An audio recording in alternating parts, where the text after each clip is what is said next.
yang masalah-masalah tadi. yang sering yang Oh, mungkin yang terjadi. terjadi atau yang perlu diwaspadai orang tua gitu, Dok?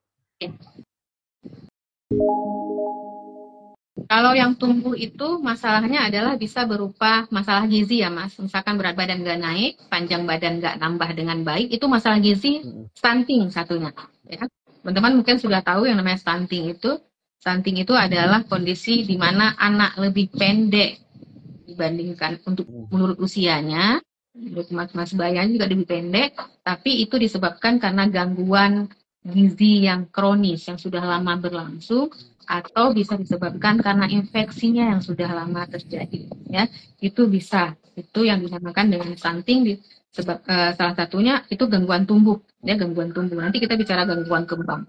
Kemudian selain stunting itu pendek ya ayah ibunda ya, tapi tidak semua anak pendek adalah stunting. Itu harus benar-benar diukur dulu. Jadi pengukurannya harus tepat tadi dengan alat yang benar seperti yang sampaikan, kita plot ya. Jadi nanti ayah bunda harus punya buku ini ya, rasanya semua punya ya. Ini buku yang sangat penting, buku dikeluarkan oleh Kemenkes, dapatnya gratis, itu ada di Posyandu, di Puskesmas. Ini bisa untuk ibunya yang merah ya, tapi ada yang terbaru sekarang satu halaman, satu ini aja. Nah di sini kita bisa lihat di sini adalah ya. Nah ini ada grafik-grafik, nanti bisa kita baca grafik berat badan menurut usia, ada grafik panjang badan menurut usia. Jadi perlu dibawa teratur ke posyandu dan puskesmas. Jadi diukur dulu berat badan menurut panjang badan, diplotkan ke dalam grafik ya, untuk tahu sudah benar nggak pertambahan berat badannya tidak tiap bulan. Sudah sesuai tidak pertambahan panjang badannya setiap bulan ya. Kalau nggak diukur nggak tahu, nggak bisa kita ngira-ngira waktu kita gendong, oh ini kayaknya cukup nih berat badannya gitu. Oh atau nambah nih, nggak bisa seperti itu, harus dengan pengukuran ya, kan nggak bisa kita ngira-ngira. Dan itu perlu diplotkan di sini, jadi tahu gitu, benar nggak? Kemudian masalah yang lain selain stunting tadi bisa gizi kurang ya, gizi buruk ya, itu hubungan itu masalah-masalah yang terjadi kalau ada terjadi gangguan tumbuh. Nah, gangguan kembang apa masalahnya?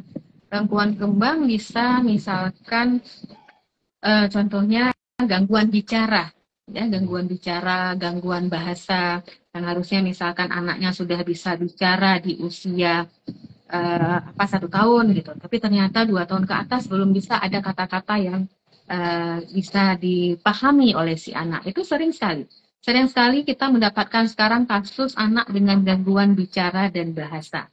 Mas Diki tahu penyebab yang paling sering saat ini? Kira-kira? Penyebab kurang bicaranya, Dok, ya? Ya, salah satunya. Stimulasi Banyaknya banyak. atau Ya, stimulasi, benar, stimulasi, tapi hubungannya dengan apa? Penggunaan apa kira-kira, Mas? gadget, bukan? Benar sekali ya. Oh, gadget. Jadi banyak sekali sekarang penggunaan gadget itu malah menyebabkan anak susah bicara gitu. Kadang-kadang orang tua menganggap dengan memberikan gadget itu adalah manifestasi ya, ada bentuk rasa sayang. Tapi ternyata bukan gitu ya. Karena sebenarnya anak di bawah 2 tahun itu diharapkan sama sekali tidak kontak, tidak terpapar dengan gadget. Gadget apapun ya, yang namanya screen time itu sangat tidak disarankan sejak sampai di bawah 2 tahun. Di atas 2 tahun sudah boleh, tapi itu ada kisaran maksimal misalkan 1 jam ya. Yang terjadi adalah bagaimana anak itu asik dengan handphone, asik dengan gamesnya, akhirnya tidak ada interaksi dengan orang tua. Seperti itu.